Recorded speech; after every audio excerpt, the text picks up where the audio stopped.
In today's video, I am going to teach you how to make a crumb in Google Sheets in 10 minutes easy tutorial 2025. To get started, open your web browser and go to Google Sheets.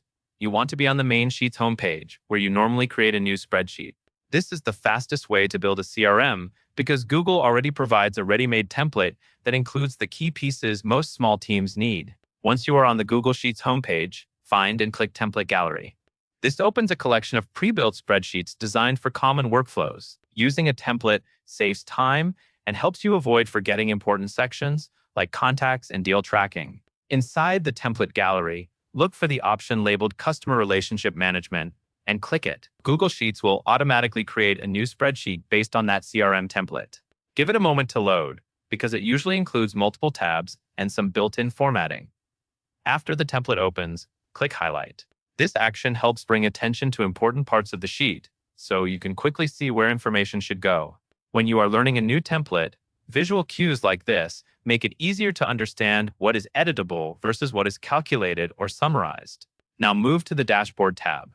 The dashboard is your high-level view. It is where the CRM pulls together key summaries, so you can track progress at a glance. As you add real data later, this dashboard will update and become your quick status check. Next, click People. This is where you store individual contacts.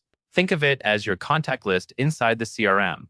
Keep entries consistent so the sheet stays clean and searchable. For example, use a standard format for names and notes so you can scan quickly.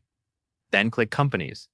This tab is for organizations connected to your contacts. Separating people from companies helps you avoid duplicate work and keeps your records organized, especially when multiple contacts belong to the same business. After that, click Opportunities.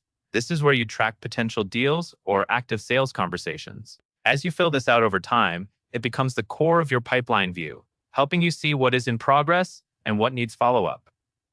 Finally, click Settings. This is where you review the CRM setup options and any configurable fields the template provides. It is a good place to confirm the structure before you start entering a lot of information. That covers everything you need to know.